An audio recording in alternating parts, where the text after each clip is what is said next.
Mám tady před sebou dvě sekerky, obě dvě vypadají dost staře, ale je mezi nimi hodně velký rozdíl, hodně let rozdíl. Tuhle sekírka, ta je stará několik dní, tu si nechal kamarád vyrobit. Tuhle sekírka, který se vrátím za chvíli, to je sekírka z mýho dětství.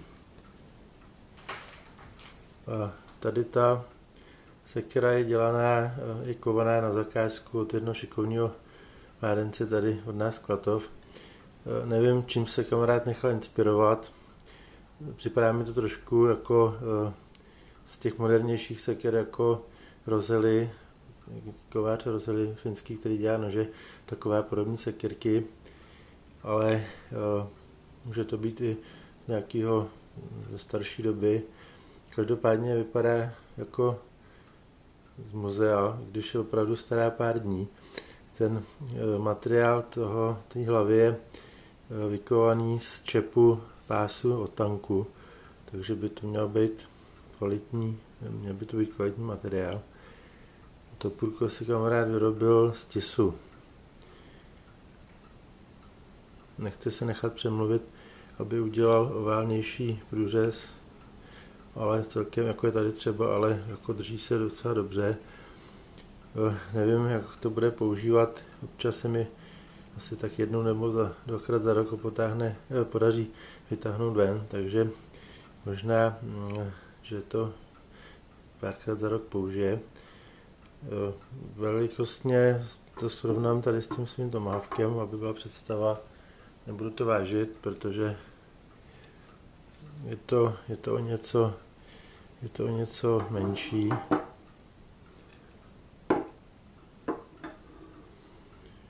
A to kratší topůrko, ale váhově jsou, když jsme to porovnávali, stejný, protože téměř stejný, protože tady ta hlava je vykovaná jako širší, klínovitější tvar, na tom tomahawku to je protáhlý. Tak to je taková sekirka, která mě osobně tvarem připomíná některé sekirky od Jaima Roselyho.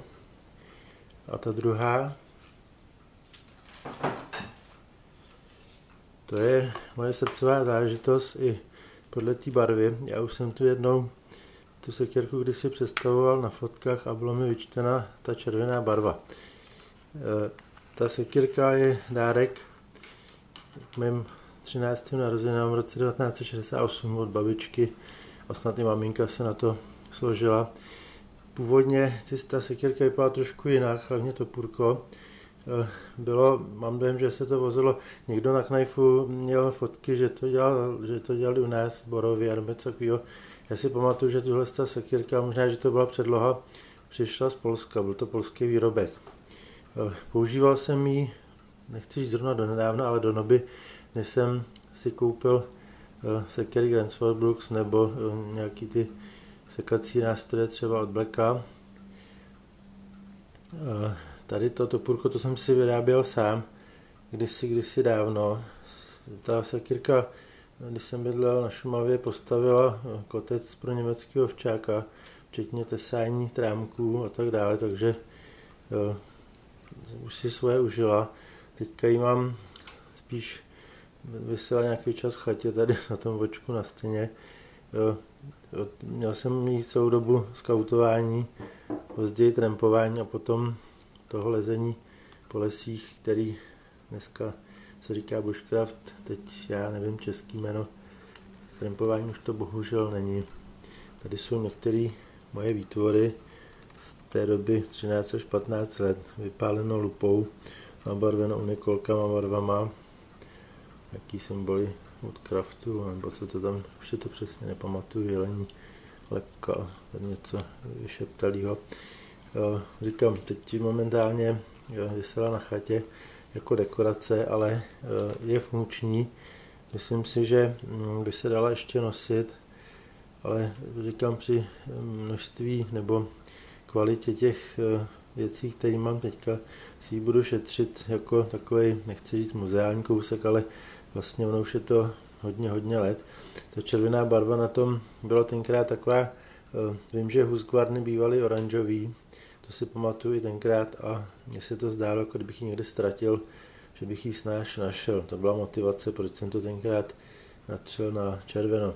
Jinak to topůrko je z nohy od nočního stolku a je to dub a tady to motání a tady to pod tu hlavou, to je všechno dělané z provázku a je to zalitý pryskyřící epoxy, včetně toho topůrka, takže opravdu byl to festovní práce na takhle malý nástroj a jak jsem už říkal, svoje si už za ty léta užil a nechám ho teď odpočívat. Tak to byly 2 sekyrky, každá trošku jiná, ale obě staré, připomínající staré doby, nebo svým tvarem aspoň vypadající staře, ale oba jsou to pořád funkční nástroje.